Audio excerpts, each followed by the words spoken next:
Hi guys, welcome back to my channel. It's a bit late so the lighting might be off, but today we have a book haul. This is a September and October book haul combined because I forgot to record September's. So we have a lot of books here. I'm not exactly sure how many I've got. I think it's 15, but let's get started. So first we have the Chimera Code by Santos. This was one of the books out of my last A Box of Stories box. So this is about Cloak, the main character, who has unusual talents, and she's hired to destroy other copies of herself, and she gets a new magical skill as a down payment, but she realises that the job is a lot harder than she suspected. Then I have A Demon in Silver by R.S. Ford, and this is set in a world where magic has disappeared and rival nations are fighting for power. When one day a young farm girl called Livia discovers that she has magical powers for the first time in centuries, and she gets sent into hiding because the Queltine Brotherhood, I think that's how it's pronounced, wants her so that they can take her powers from her. Next, I have 7 Minutes Later by Bonnie Kistler. So we have two characters. Lucy, who is successful in her career. She has lots of money to buy nice expensive clothing. And Shay, who is having money troubles, just starting her new job. Her marriage is falling apart. She's scared of what her husband might do next.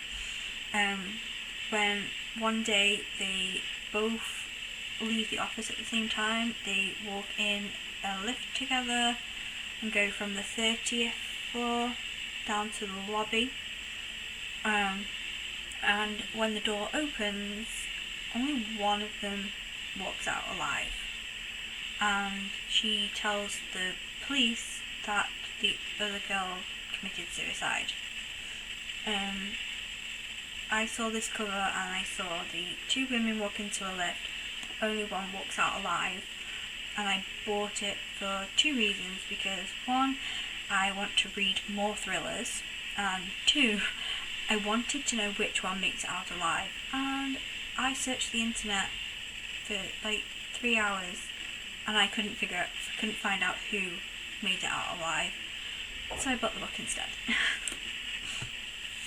Next up we have The Girl Upstairs by Georgina.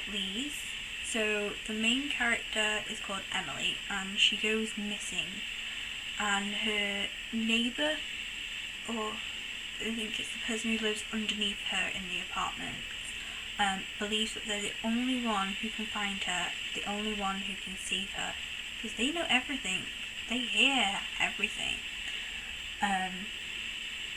So again, I bought this book because it's a thriller. I want to read more, but it is giving me stalker vibes. It's like, how well do you know your neighbour? Would you trust them with your life? I know what happened to her. I hear everything. The harsh smack of heels against cheap wooden floors, loud phone calls, the incessant music. So I'm looking forward to getting into this one as well. And then we have A Family Torn Apart by Cathy. I'm trying to get my Cathy collection up. This is the third book that I've bought. I have read a lot of them, but this is the one of the only ones I've bought. So Cathy and her family take in two young girls, Angie, who is 6, and her sister Polly, who is 4, after their half-sister, the older half-sister, Ashley, it doesn't tell me how old she is, but I think she's only a teenager, makes an accusation against their father, which is her stepfather. But the strange thing is that these girls appear to be well looked after. They're not on the radar of the social services, but it soon becomes clear that Ashley is treated very differently than Angie and Polly are. Next, I have Meet Me in London by Georgina Toffolo. So we have Victoria Scott, who is an aspiring vintage clothing designer, and she dreams of opening her own boutique. But a new department store opens up at the end of the street, and it threatens her wish of opening a department store, opening a boutique. So she's in need of a Christmas miracle. And then we have Oliver Russell, whose Christmas is also looking bleak, because his family's new department store opening is behind schedule, and his interfering mother keeps pestering him to meet his new fiancée, only she doesn't actually exist. So when the two characters meet each other, Oliver makes a proposition. Victoria pretends to be his fiancée, and he will make sure that she gets an opportunity to showcase her designs. But in a typical romance story, the fake dating starts to turn into something real. So maybe two of them get together. I'm probably going to assume that she does. And next I got A Sister's Shame by Maggie Hartley. This is another foster carer story. So foster carer Maggie is used to having all manner of children arriving at her door in her line of work, but nothing prepares her for the arrival of sisters Billy and Beau. It's clear to Maggie from the start that Billy, age 7, and Beau, age 4, have been subjected to unimaginable neglect. And over time, the girls start to come out of their shell, and Maggie begins to find out, what has been going on their whole lives.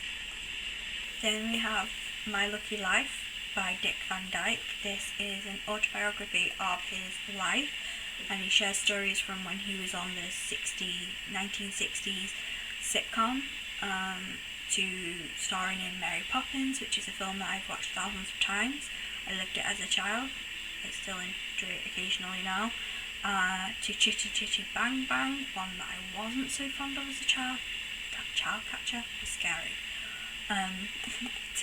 Onto his show Diagnosis Murder, which is one I used to watch all the time with my mum when I was off school sick or during school holidays. And like typical autobiography fashion, there are pictures in the centre.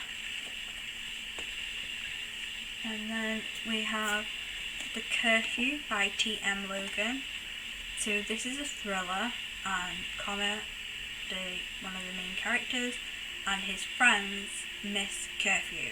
They are told to be home by midnight, and they miss curfew, and this sets off a chain of events that will change 5 families' lives forever, because the 5 teenagers go into the woods and only 4 of them walk back out, and they know that telling the truth might mean losing everything. I've never read anything by this author. I'm looking for more thrillers, so if anyone has any suggestions, leave that in the description box and I will check them out. But I grabbed this while it was on offer. So because I wanted to balance out the thrillers with romance, I bought Twice Shy by Sarah Hogle. So this is about Mabel, who lives her life with her head in the clouds, fantasizing about a life where she runs this cozy cafe, or this cozy coffee shop. She's surrounded by friends and a wonderful boyfriend, this man of her dreams, literally her dreams, when in real life she's surrounded by disappointment.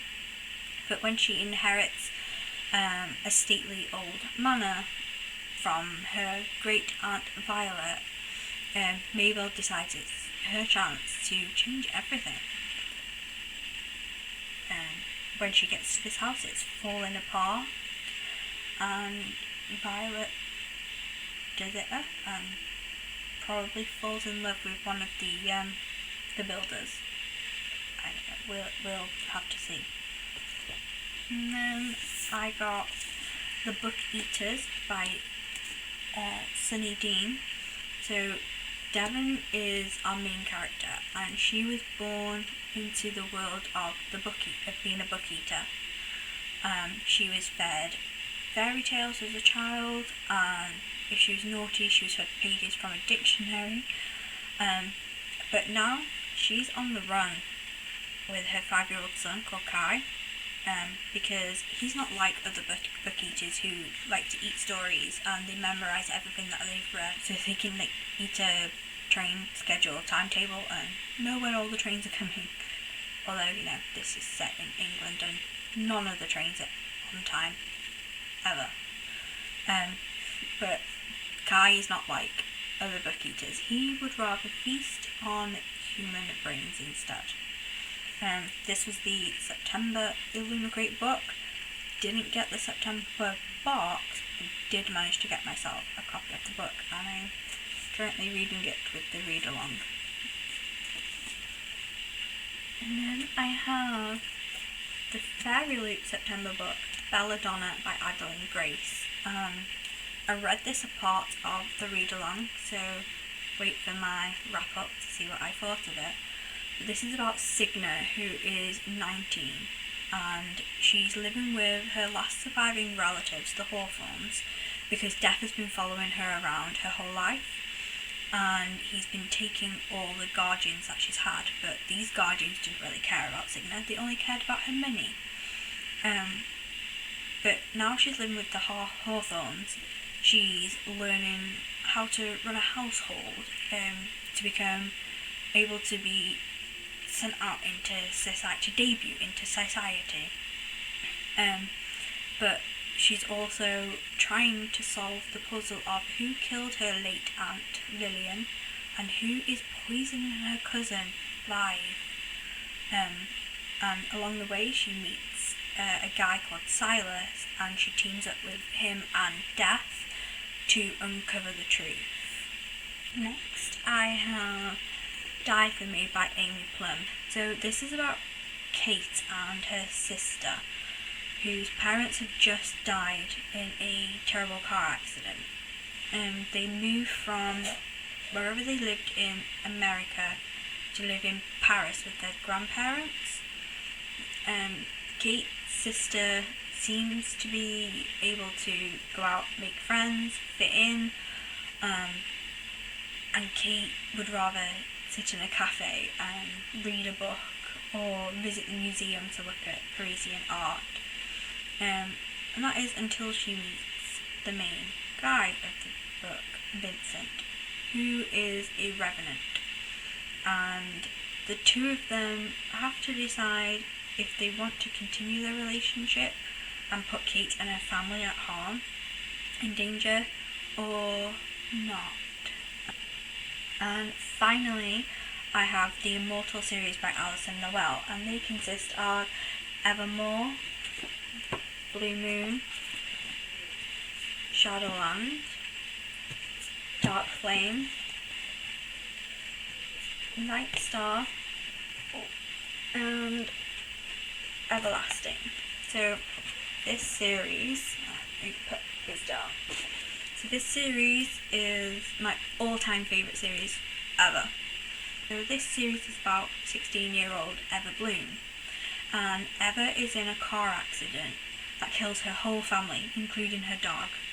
But somehow she manages to survive, and she ends up living with her aunt, and I think she lives in her parents' house. I think her aunt has moved into her family home, into Eva's family home, so that Eva can stay at the same school. I think that's what happened. But the accident has changed Eva's life. She sees the spirit of her little sister, Riley, who's adorable, and she's able to hear what others think, what others are thinking. And every time she touches somebody, she can see their past and their motivations for things. She's able to put her hand on a book and know everything about it without even reading it. She has a lot more gifts, and you get to discover some of these gifts along with her throughout the series. But she meets this new kid called Damon, and he changes Eva's life forever. I'm not going to tell you why. You'll have to read the series to find out. But I will tell you that something happens in the second book, and yeah, it takes a while to get solved. So that's my haul for September and October. So if you've read any of these, let me know what you thought about them in the comments below. And if you like this video, hit like. If you want to see more from me, hit subscribe, and I will see you in another video. Bye!